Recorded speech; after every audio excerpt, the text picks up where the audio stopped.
Hello, everybody, and welcome to the TeacherCast Educational Network. My name is Jeff Bradbury. Thank you so much for joining us today and making TeacherCast your home for professional development. This is Digital Learning Today, episode number 53, and today we have a fantastic guest coming to us all the way from the continent of Australia to talk about student safety, keeping students safe online, and how we can use AI not only to our advantage, but also use it to keep our students safe. With me, as always, is my co-host, Miss Diane Manser. Diane, how are you today? Happy New Year. Welcome back.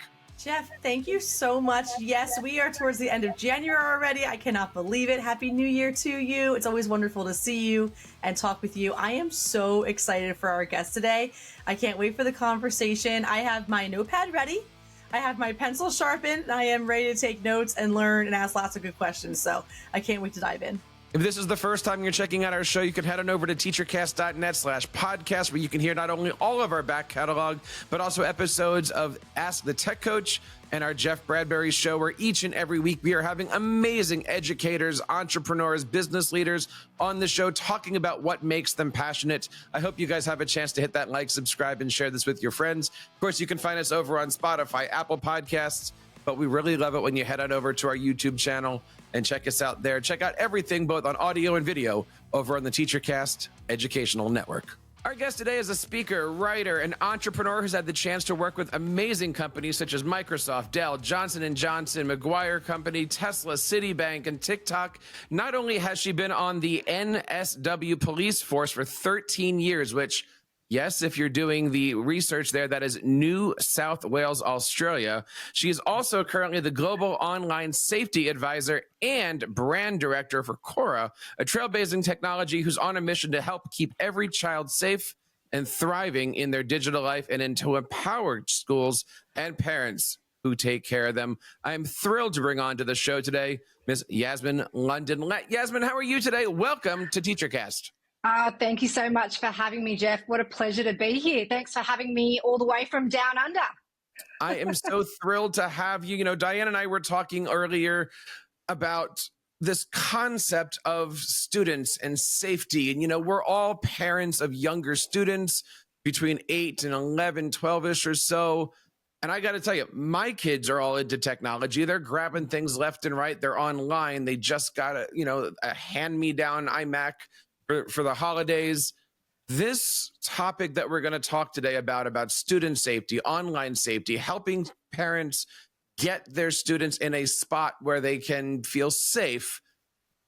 In 2025, this is a real topic, isn't it?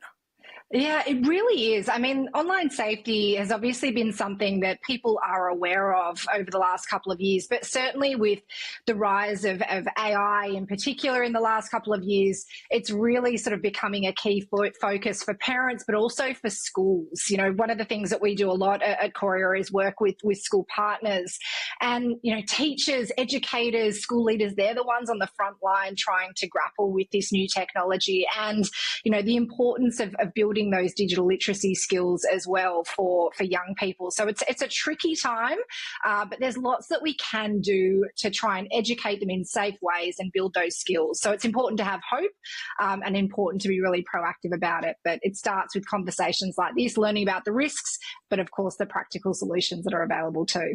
Well, I want to start off with an important question here, because you're not only coming to us as an expert here, but you've also got the background from the police force, and you've also got the mother background, of course, and you've had the opportunity to work with all these companies. So I just want to ask you this. What would you say globally the current state of online safety is for our students? I mean, we can talk about the US, we can talk about Australia, but when you're looking at this global landscape, are we prepared or are we just not there yet? I think it's the word that I'd use is concerning. You know, we know that technology is evolving at a really rapid rate, and it's really difficult for us to keep up with it. You know, every time we look online, there's a new app, a new game. I know from my kids, they're telling me different apps and games that they're being exposed to all the time when they go to school. So it's really, really difficult to keep up. And I think, you know, the days are gone where in schools, teachers and educators, you know, could rely on eyes and ears years alone. They knew the background of each student or each family. They sort of knew what was going on. There's too many kids, too much technology. So it is really, really concerning at the moment. But again, it's important that we don't lose hope. It's important that we understand that as parents and schools, there are some simple steps that we can take that make a really big difference. One of the things I always say is the basics work if you work the basics. So some really good, simple steps can make a really big impact in the long term. What would those simple steps be? Well, look, when it comes to issues like AI, the report that we've obviously released at Quoria talks about AI-enabled explicit content and CSAM. So a couple of the key findings that came from that report were that schools in particular were having difficulty detecting and monitoring this sort of concerning content. They also found that a lack of awareness amongst parents was a big issue, as well as limited staff training and time. So a couple of key steps that we could look at here is to use monitoring technology as a first step in schools, or look at things like parental control tools that might help parents build awareness. One of the things that we found, and anecdotally we've heard a lot from schools in the US, but also around the world, is that parents get really fixated on this metric of screen time. When they think about online safety, they're really drawn in by, I guess, media reports around screen time being a really big problem. And of course, we need to be aware of that, but we want to start shifting their awareness to the content that their kids might be consuming, or how that might be influencing their thoughts, their attitudes, their behaviors. You know, we have a big concern in the world at the moment around things like misinformation. So we need to sort of shift the dial a little bit and understand that, yes, screen time for parents is something that we need to be aware of, but awareness of other risks is really important. So for schools, things like education nights, working with experts, working together, I guess, in teams within the school to build that knowledge for staff to then translate to that parent community or to students themselves. Some simple steps when we're equipping ourselves are always good to take. Let's look at this from the parent point of view. You know, again, I'm going to keep saying this over and over again. My kids are now 11. That's still hard for me to believe, right? My hand-me-down computer is now technically theirs, but we put it in the living room. It's actually right 10 feet away from me in the office. And I told them, it's not going in your room. You're not going to be upstairs with a hot Wi-Fi putting that together. I've also got the Google Family link on, so that way everything is blocked except for what I can see and what I approve. They also know that all of their emails and correspondence, either from school or from our family Gmail account, is on my computer. So I see anything, and they don't talk to anybody yet. Now, with everything that I know as a technician, I know that I'm doing a lot. I know I'm doing more than most, but I also know it's not enough. What can we do as parents? And I'm curious to hear what Diane is doing at her place and what you're doing as a parent, but as a technician here, what can we be doing to help and support, and especially at home? Like, talk to the parents for a second. Yeah. Look, speaking to parents, and as a parent myself, the first thing that I want to say is I know it's so hard.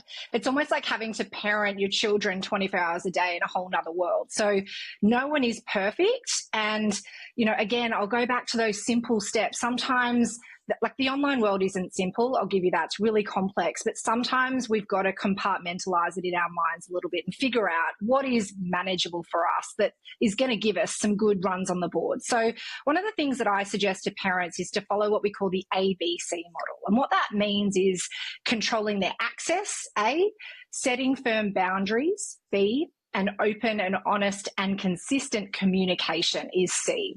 So if we're looking at access, like I mentioned before, there's some really great tech for good. So let's use technology to address the harms that tech can cause. So parental control tools, as you mentioned, Jeff, you use Google Family Link. It's fantastic as long as you have a couple of barriers, I guess, to them inadvertently accessing content that they shouldn't. So we're seeing kids at the moment that might put, you know, a really basic or benign search term into Google. Let's say they search for a pussycat. And sometimes a really naive search term like that, which should bring up, and mostly does, let's be honest, bring up the right thing. Sometimes kids can stumble upon content that they didn't intend to. So simple things like that can come up. So restricted mode on Google, using those parental control tools, having visibility, I think, is a really important word that we need to be looking here for as parents. How do we know what our kids are looking at, where they're going, where are they spending time? Because ultimately, the internet is a place. They're not just platforms anymore. These are places that they go. They speak to people, they learn new skills, they engage, they're entertained. So we've got to treat it like that. When it comes to boundaries, we've got to think about the age-appropriate experiences that our kids will have. And again, that comes back in many ways to being able to control where they're going, but also setting those ground rules in place. So before we hand over a device at any point to a kid or an app or a game, we're putting in ground rules. We're saying, this is how you report someone who's making you feel uncomfortable. I want to know that if something's going wrong, that you feel you can come to me and I'm going to be able to help you, that we're going to be able to get through this together. It's also about respectful, responsible behaviour. How are we going to behave on these platforms, and what are those expectations within our home? And having consistent conversations around that is really important. This isn't a once and done, cyber safety chat. These are evolving conversations that we've got to have. And that sort of leads us to that third point of open and honest communication. The most important protective factor in online safety, in any way, whether your kid likes gaming, whether they like social media, whether they like streaming, is their willingness to seek help if they're in trouble. Now, we need to create an environment and a culture within our homes where kids feel like they can come forward, because so often as adults, we might demonize social media or technology or say, it's going to ruin the world, or we didn't need that nowadays. And actually what we do when we say that is we create a bit of a divide between our kids and ourselves. We tell them that we're not on board with their experience of technology and that we might be a bit anti-tech. And so what that translates to when something bad happens or something uncomfortable happens for them is they go, I'm not going to go to mum and dad because they are maybe not going to understand what I'm going through. They're going to blame the technology, which I don't really see as the key issue. The key issue for me is maybe that person that's saying mean things to me, or the fact that I've stumbled upon something that's got me into trouble. The tech's not really the issue, and that ultimately, if I come forward, maybe mum and dad are going to take it all away. They're going to remove access to social media. They're going to remove access to that phone, and so the decisions that they make are in the long-term best interest of themselves, and they'll sort of go, well, I can deal with this on my own and I'm not going to risk all of those other things happening. And that's the worst situation that we can find ourselves in, because that means that young, immature kids are alone, I guess, in these risky and sometimes really dangerous experiences. So we want to make sure that we're creating a culture of open communication, a pro-tech ethos, if you will, and really making sure that they know they can come to us for help with anything at any time. Diane, what's your take on all of this? You are in that position where not only do you have younger students at home, but you're also teaching freshmen in high school about search, about writing, about using those correct words. Where do you fall in this category? How are you helping keep your students both at home and in the classroom safe? Yeah, thank you, Jeff. And thank you so much, Yasmin, for all the insight that you're giving. I've been taking down some notes as you've been talking for things that I can reference later. It is a complicated world. And where I am right now with my own children, I'm not at a place yet, but it is coming, where they're doing too much exploration on their own. But I like what you're saying about that open communication. And that kind of goes to what you were saying as well with the boundaries. But this idea of, when we have these conversations with our students and we're viewing the online world as a place, it's no different than 30 years ago when we would have conversations at home of like going to the mall and how do you act when you go to the mall and what makes you feel uncomfortable. So for myself as a parent, I'm not quite there yet, but I'm hearing a lot of what you're saying and taking down notes. But one thing that makes me curious from your standpoint is this idea of safety. When I look at my students, I see and I observe a self-esteem that has been affected because of their online presence. And I know there's so much that we're tackling now with technology because there's misinformation, as you've already shared. There's AI where we can use that, and then we're minimizing our own skill set because we're using some other program. But as a teacher, what I see hurting my students the most is how social media and online presence is affecting their self-esteem. So I'm wondering if you have any advice for like a teacher like me who I'm in the English content. So yeah, we're doing a lot of researching, but overall, like, how do you bring these conversations in where maybe you have an administration who believes in this too, but we're not doing like school-wide assemblies, what would you suggest for like individual teachers who are like, hey, I could spend 15 minutes on a Monday morning or on a certain day, or you can pull in an authentic lesson and say, this is a conversation I think we should have together. I think you'll have a lot of value out of this. What would you suggest?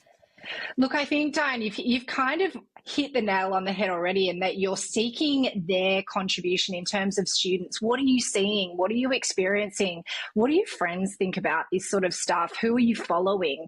One of the best ways to educate young people, as I'm sure I don't need to tell you, is integrating student voice, making sure that they are part of that conversation. So they also love true stories, real case studies, statistics. So I think it's sometimes about finding that great provocation stat. So popping that up in the classroom and asking them, what do they think? Creating interactive learning opportunities. So it might be something like a debate where we have pros and cons and we get them to do research. We give them very reputable places to go and find out that information. One of the biggest things, that is a bit of a concern when we're talking about things like mis and disinformation is we know young people will go to social media to get their news, to find out information about things. And while there's some really fantastic and reputable people on social media, some people with PhDs, clinicians, doctors, obviously, that are sharing the right health information, there's obviously a lot of influencers on their soapboxes that may be sharing inaccurate content. So giving them a variety of reputable news sources that they can look at for particular topics can be really helpful. But I think integrating that student voice is really, really important. And even at a larger level, if we're looking at how we address this from a whole of school approach, and maybe, for example, we're looking or reviewing our school policies, which I know happens fairly regularly. And certainly that's a recommendation that we give at Quoria, is to make sure that we're, particularly in the light of AI and I guess AI models that are starting to come out through social media, where even though young people know they're fake, they still compare themselves to that sort of typical standard of beauty. So we should be reviewing our policies all the time. Let's make sure that we've got a student voice in that conversation who could be part of that leadership team, who could say, actually, this is who we follow, this is why, this is what people follow that particular person for, this is why we engage with that content, because it's straight from the horse's mouth. And the great thing about that is when we do start to integrate student voice in a holistic and meaningful way, if we can showcase the importance of that young person or that group of young people contributing, that then gives them meaning, and it makes them feel like they've actually got an empowered role to play in their school community. And it really has this lovely momentum effect the more that we do that. So I would say, think about how we can make it interactive, how we can use real life information. Current trends, for example, we don't ever sort of recommend using TikTok videos or anything like that in learning, but using influencers of relevance if we're talking about it, making sure we don't talk about things like Facebook if we're talking about social media, knowing that kids are not on that anymore. So if we can keep it credible and relevant, those are really great steps to begin with. Your website is Quoria.com, which is Quoria.com.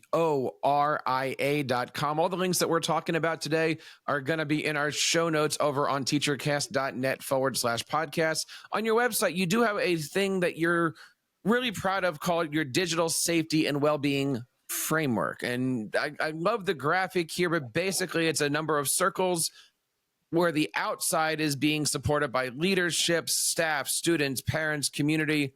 And then it goes inwards to your early detection and intervention, your education and engagement, and then your prevention and enablement. Talk to us a little bit about that framework. How'd you guys come up with it?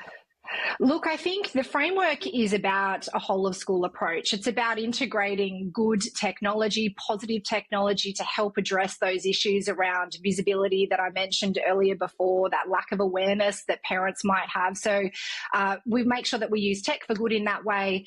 We're addressing proactive monitoring. So a lot of the time, as I mentioned before, kids are not really willing to proactively come forward. So how, as a school or a school district, are we creating an environment where we're nudging them a little bit, making sure that they not only come forward but feel safe to do so, and that we're creating ample opportunities for them to share what their concerns are before something escalates.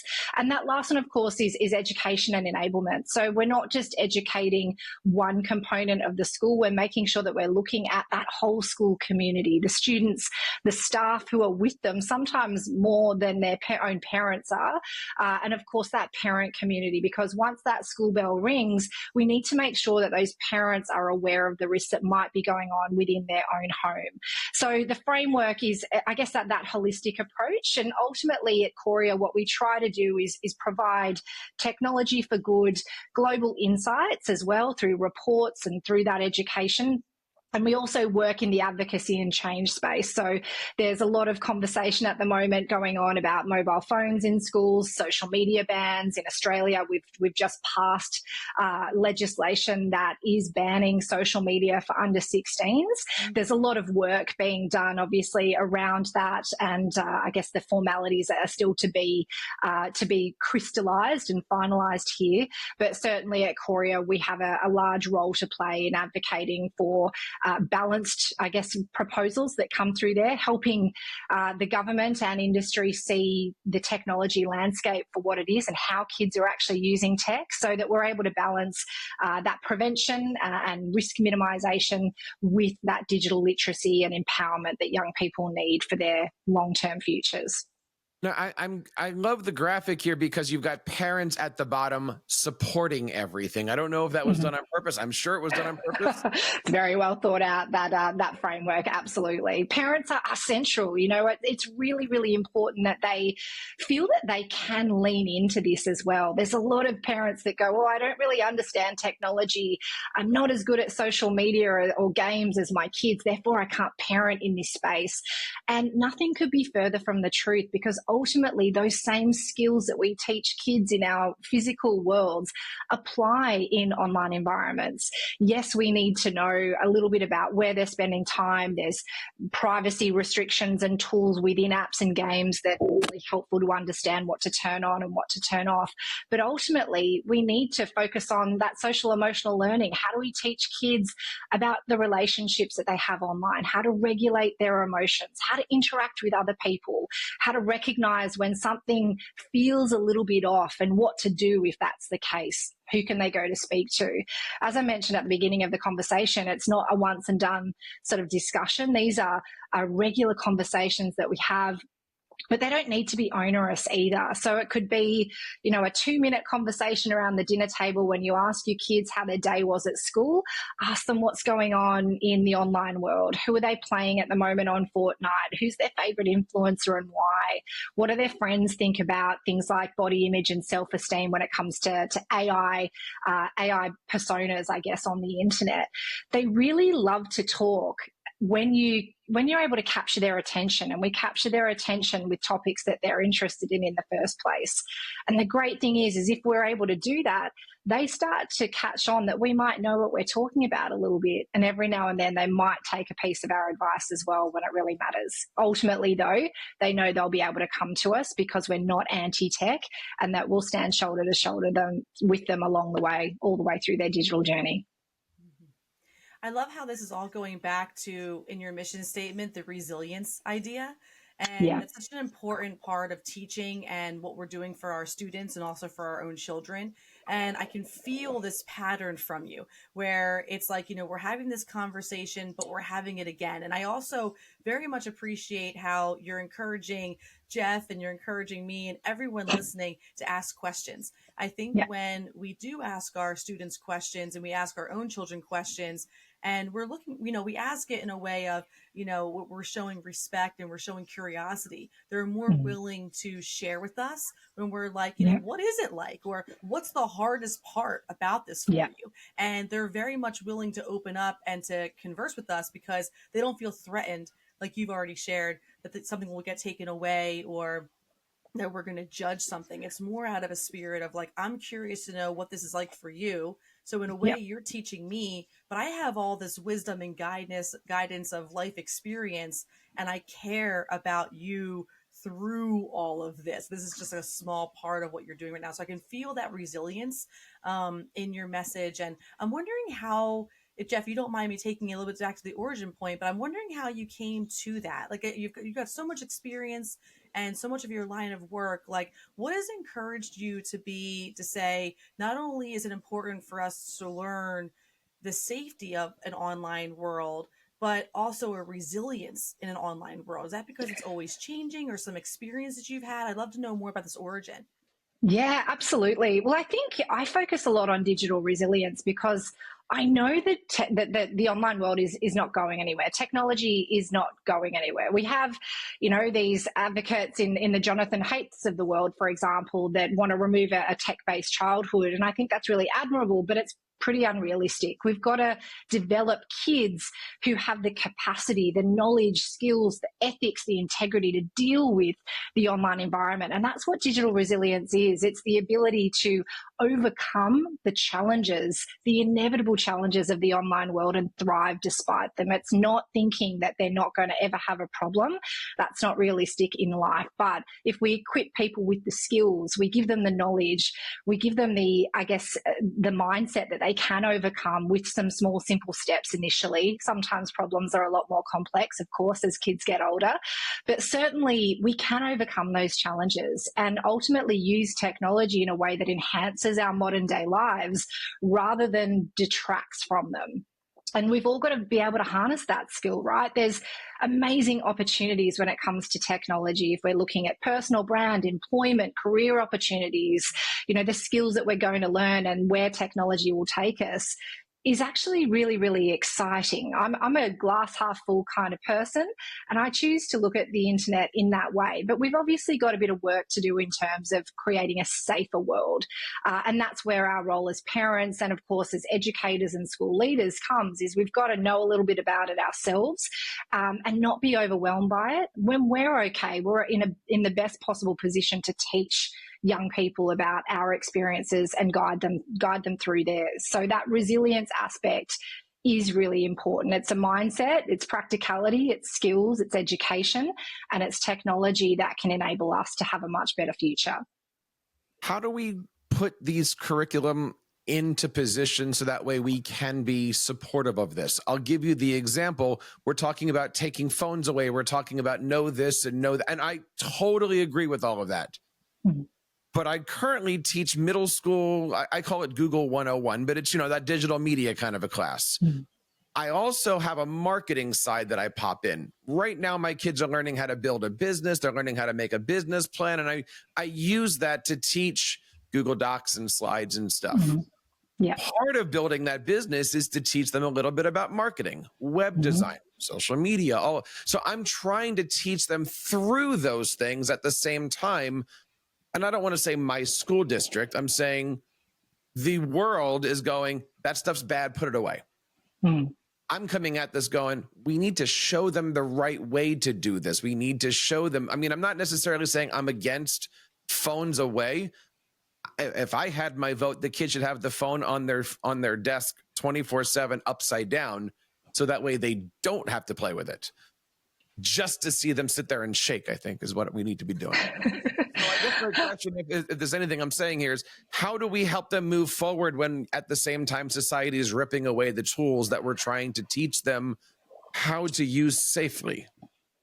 It's a really great question, Jeff. And I think in any situation, we can't control the world. We can only control the controllables in our own lives, in our own schools, in our own classrooms. I think, in the end, I'm a believer, as I believe you might be, that we've got to teach them the skills. We've got to equip them. We've got to do it in age-appropriate ways. And I think that's a really important piece of the puzzle, is not sort of having this blanket solution where we allow phones or we don't allow phones. I'm a believer that, if we've got younger kids, if we've got kids in what we would say 12, 13-year-olds, then probably a phone next to them in a classroom isn't maybe a great idea. It is going to be a distraction. But as they get older, and if there's a function and a purpose that they can use it for in a classroom setting, then we should start to integrate that. I think the problem is that this is a long game, right? We're not going to fix this problem overnight, just as pulling phones out of schools are not going to solve the problems of social media addiction, cyberbullying, misinformation, image-based abuse, CSAM. All of those things are not going to be fixed by this. It might fix it in the short term. It might be a novelty for a while, but what we've seen over the years is that then becomes a behavioural issue, another thing for teachers to have to deal with when a child brings a burner phone to school, because now it's inconvenient for them because they're actually missing out on what's going on. Or they've missed out on everything and they go home and they're wanting to play catch up on everything that they've missed in that school day. And so then it becomes a parenting issue and, again, a behavioural issue in the home too. So we've got to get society to recognise that it's not a one-size-fits-all approach. It's not a quick fix. It's a long game. And we've all ultimately got to commit to that. Go, look, we know that we've got to teach these skills. We've got to teach them gradually, and we've got to maybe rethink the way that this is integrated into our curriculum. But ultimately, you need to be on that boat of believers first. I think sometimes it comes down to really progressive leaders. It might be school exec, it might be, a district leader. Many of them are starting to understand that, what's been out there in the media, that, technology in general is scary, but it's not the enemy if we figure out how to educate ourselves and educate our kids and our communities along the way. And I think a lot of that starts with that ethos. It starts with, a progressive approach in schools and districts. It starts with drawing that line in the sand and saying we're committed to building positive users of technology, digitally literate kids. We value that in our school community.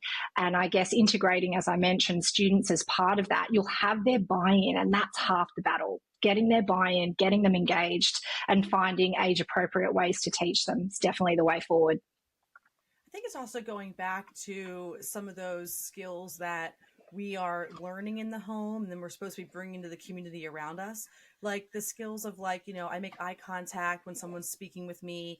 I try to give my attention. I try to respond appropriately. I respect the space around me. When I enter school, I'm part of a community. And I think what we've seen, because the phones came on so fast and the social media came on so fast, and it had a beginning trickle effect, and then it was just everywhere. And it got so hard to manage. Then you had people who were in polar philosophies of well, this is here to stay. We're going to fully embrace it. And then you had people who were like, no, this is destroying everything. We have to get rid of it. And now you can kind of see this push and pull of, okay, we didn't do very well allowing it. So now we're going to not allow it. We're going to take it away. And I think it's too far gone now for that to be a viable solution. But I think it's also going back to this concept of, at what point and for how often, or is this something that we're supposed to be doing every single school year, providing lessons and providing culture and communication of this is how we want to respond to each other in these community environments, because that's very important. So when we have the phones and we have all the distractions, it's not so much a matter of that against us. It's more a matter of, hey, we can integrate all these skills together. And I think that's a really hard thing to tackle, because really it has to be modeled at home. It has to be modeled in school culture. And I think that's where our students are getting a little bit lost. They're kind of listen, I just want to be on my phone. I just want to check out my pages. I want to respond on my socials. I'll catch up with your work later. And you're no, that's not the point of this community environment. But everyone has to really be willing to buy into that. And it can't be such an individualized program. I think 30 years ago, people walked into school and they were a part of a school culture. And I think over time that has sort of dissipated a little bit. And we almost have to bring that back in order to fix some of these other problems. Would you agree with that? Yeah, I'm with you, Diane. I think there's absolutely not a simple solution. And that's why it's not been solved yet, right? Even what we're suggesting it requires bandwidth. It requires bandwidth from parents, from teachers, from school leaders, and buy-in from students. So I think that's one of the common complaints that I hear, right, is that they understand, and I'm talking about teachers and parents, conceptually understand that there are benefits to phone use, there's benefits to digital literacy, even things like social media, but they don't have the bandwidth to deal with it, to sort of take that in. We're all so busy, work has become more and more intense, workloads in schools has become more and more intense. So it is really, really hard. I'm hopeful that technology, again, things like AI, might become one of those solutions for us to create personalized learning experiences. And when it comes to things like managing and regulating our behavior around phones, ultimately that then comes down to, again, those age-appropriate lessons and experiences. We can't expect a 10-year-old to regulate themselves. They're physically incapable of it. So what skills can we teach them? What can we be teaching them about things like digital wellbeing, notifications, persuasive technology, things that they might get excited about, and they might not retain it all, of course, but again, it goes back to those consistent lessons. As we get older, as those students start to graduate through high school, we start to then create more practical opportunities. Maybe it's a challenge. Maybe it is trying, not to have their phone for a week or two and doing a project or a research, project on the outcomes and how they felt and what worked and what didn't. It's getting them to apply those skills, and it always does come back to buy-in. But I think sometimes it also comes down to creativity. How can we do things differently? How willing is our school environment to step outside of, the box that we've always worked within and do what, to not do what we've always done? To get those long-term changes, we need to do things differently, and we need to have conversations about what that might look like. And again, bringing students into that conversation is incredibly important. But a commitment to doing things differently probably is where it needs to start, and not overwhelming ourselves with having to have that long-term solution immediately. Let's create some opportunities where we do a bit of trial and error, but we learn from those experiences, and then we take that next right step in that direction and see where we go. As long as it's safe, as long as we're not putting kids and communities in harm's way or taking risks that are not acceptable. I think sometimes each school and each district's got to figure out where those, lines in the sand are. But that willingness to try things that we haven't done before and do things differently is a really important mindset. And hopefully school leaders will allow that to happen too. Yasmin, as we're looking through the future here in 2025, many educators are still asking, where do I find more information about this? Your framework talks all about education, engagement, staff engagement, training, consultancy. What resources do you recommend? I know on our and the stuff that we sometimes talk about, PBS has some great stuff. There's other basic training things. I just lost my train of thought on these. But where do you go out and say, go check this stuff out? Where are your resources that you'd like to share? Well, look, we obviously have a range of resources at Quoria. So if you go to the Quoria website, you mentioned it, Jeff, before, but it's www.quoria.com. You can reach out to our team and we can share everything from blogs to curriculums to lesson plans to video series. So a lot of the time we've got to meet people where they're at and give them the content in a way that is easy to consume in the time that they need. So even things like an online safety hub that we provide for schools and for parents. There's everything from articles and blogs, downloadables like digital device templates. If you're a parent that's about to give a device to your child, here's the checklist that you need to have, and that's for schools to share with them.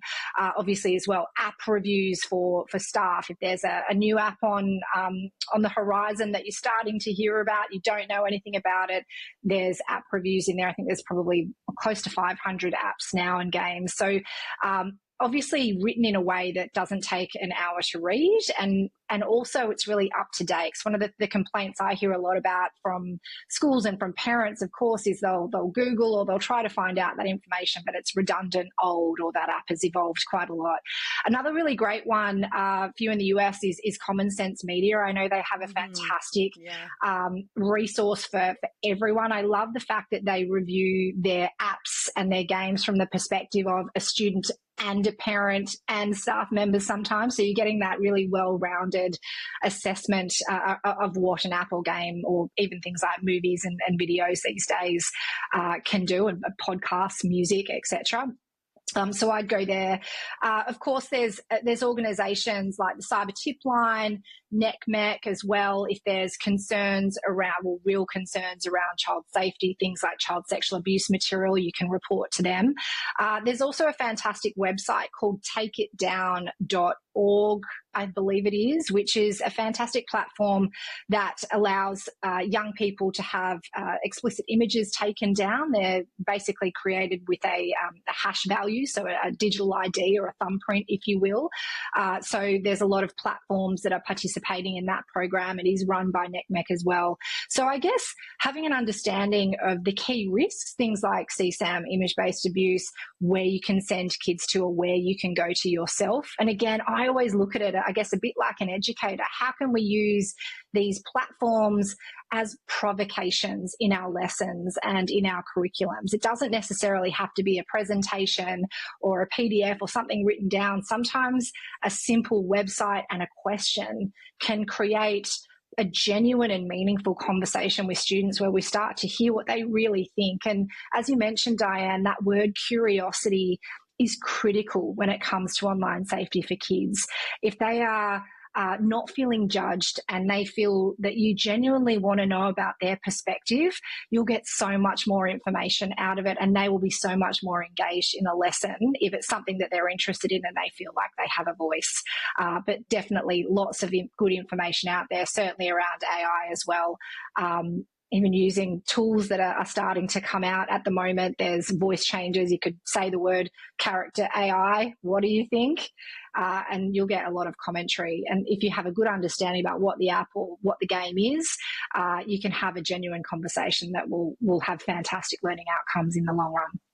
Absolutely. You had mentioned about how you're hopeful about AI helping to resolve some of these problems you've experienced. Can you share more about that? Because for me, AI is still so new, and I'm like, whoa, where is this taking us? And what does it mean? And I use it for myself professionally. I also help my students with their writing through it, but that's about where I've stopped. So what's your take on how this can help solve some of these bigger issues? Well, I guess my position on it, and I should be really clear, AI in education settings, it's obviously got to be very controlled. It's got to be approved from a policy point of view. But again, as you mentioned, Diane, that doesn't stop you as a person learning more about it, upskilling, understanding maybe where students might be. So if we look in the past, concerns around academic dishonesty were a really big thing in the last sort of 12 to 18 months. And as our report, sort of illustrates that safeguarding, for example, is potentially that new horizon. So learning a bit about what capabilities AI has when it comes to safeguarding is important. But I guess back to your point about the benefits, I mentioned things like personalised learning. So how can we create environments for individual students that are tailored to their needs? If we have students that live with disability, for example, AI is able to help them learn in ways that it never could before. Hearing impaired, visually impaired kids are being able to participate in different ways now. The other thing is, releasing the administrative burden for educators too. There's an estimation of about 4 to 8 hours a week of administrative time that AI is going to be saving educators. If it's not now, it will be in the next sort of 12 months. So if we have that amount of time relieved for educators, for them to be back to their bread and butter, educating kids, having the bandwidth to think of that new conversation, that new opportunity to teach them about things like misinformation or CSAM or image-based abuse in their classrooms, that's a really great thing as well. So making sure that that's happening, making sure that we've also, data is a really important part of teaching, and understanding I guess, measurements and statistics around individual students and cohorts, and how could we use data to tweak what we're teaching them? How can we use data to share what they're learning with their parents, for example? How can we create automations around that sort of stuff? So I guess it's tightening up the way that we do things in schools. It's finding efficiencies. It's finding ways to be productive so that it frees up time for that human element for us to get back to teaching. I'm not in schools, obviously, in the United States, but certainly this is not a United States issue. It's a global issue, and it's something that we're all grappling with in terms of the pros and cons. But I think in the end, when it comes to AI, while we all are a little bit fearful deep down, we're all a bit concerned about where it might lead us. I am a firm believer that if we lean into it, if we don't have that fear-based mindset, if we start to focus on how do I equip myself, how do I learn one new skill with AI, then ultimately we're going to be in a much better position. And I'm starting to see in schools something as simple as creating an AI education group amongst staff members is working really well. So they might, focus on one particular form of AI or an app, and one person will take on teaching them. And then the next week, somebody else will do that. And we're applying those same teaching principles that we have with students to ourselves and our communities when we have to learn something and when we teach someone about it and how to use it. Often that's when we're going to become really capable and confident users ourselves. So applying those same principles, I think, to AI will really help. If anybody out there's listening has something to add to this conversation, we would love to hear from you guys. You can head on over to teachercast.net/contact, fill out our form. We would love to have you guys featured on a show. And Yasmin, I want to say, first of all, thank you for all of the great knowledge that you're sharing tonight. I mean, everything that you're saying is hitting home for me, not only as a parent, but as an educator and for somebody who does go out and speaks at other events and conferences. Diane, how are you feeling about the status of this, both as a parent and as an educator? I feel a lot better. Thank you. I appreciate Excellent. I appreciate your enthusiasm. I appreciate your insight. You gave so many valuable suggestions, and I jotted down a bunch of notes while you were speaking. I hope you don't mind that sometimes I had to going, okay, thank you. And I just appreciate all the knowledge that you're bringing to this conversation. But you're also, you're in the schools, you're in a specific line of work, you're a parent yourself, and it's clear that you're so passionate about having this be a positive experience for everyone involved. And it's not something we have to be afraid of. What I'm taking away from this, though, especially as a parent, is that verbiage of place. I love that that online world is a place, and we treat it just like we would if we were taking our kids to a playground or to an amusement Absolutely. park. This concept of how do you educate your child to stay safe in places that aren't home? And this is no different than that. So I really appreciated that metaphor and that language. And I like also that reinforcement of giving our students voice, being curious about their thoughts on it. And then sometimes when they're willing to share and we're also willing to listen, it does empower everyone. So thank you for that reminder. And it kind of makes you feel like this isn't as scary as what it needs to be, but we have to embrace it too. Yeah, absolutely. I think a lot of this it's all about mindset. And if we pay attention to all of the media outlets and the news that we see, the news is designed in a way to capture our attention. We've got a negativity bias as human beings. And so it can be really easy to get caught up in that.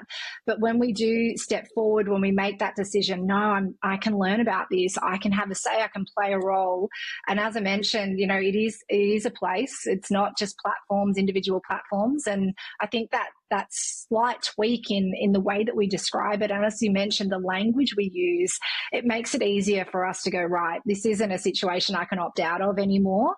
And so like anything, we're going to go in, we're going to make mistakes, we're going to get our hands dirty though, but we're going to do it with a curiosity mindset with our kids, which is going to bring them on board. And ultimately, it's a much better situation to be in than, I guess, being in that fear-based mindset and not feeling like you're capable of parenting them in that space.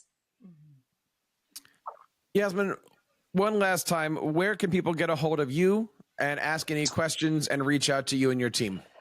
The best way to get a hold of me is probably through LinkedIn. So you can find my name, Yasmin London, on LinkedIn. Otherwise, Quoria, www.quoria.com. Our email address is inquiries@quoria.com as well. Please get in touch. We'd love to hear from you. We're going to make sure that we have all of those links over on our show notes. Again, this is Digital Learning Today, episode number 53. And Diane, I had a fantastic conversation. Me too. I learned a lot. Yasmin, thank you so much. I learned so much, and just your joy and enthusiasm alone is just completely uplifting. So, what a gift to get in the in this podcast episode. Thank you so much. It is absolutely my pleasure. I've loved chatting to you both. As you can tell, I'm really passionate about this. I really want both parents and schools to feel like they can do this. They can lean into online safety. We've got a really bright future ahead of us when we all do that. So take the plunge, take the leap, and more importantly, have those conversations with young people. And that wraps up this episode of Digital Learning Today. I want to say thank you one more time to Yasmin London and her entire team for coming on the show today. We hope you guys have a chance to check out all of our archives again over at Digital Learning Today, episode number 53. And that wraps up this episode. On behalf of Diane and Yasmin and everybody here on TeacherCast, my name is Jeff Bradbury, reminding you guys to keep up the great work in your classrooms and continue sharing your passions with your students.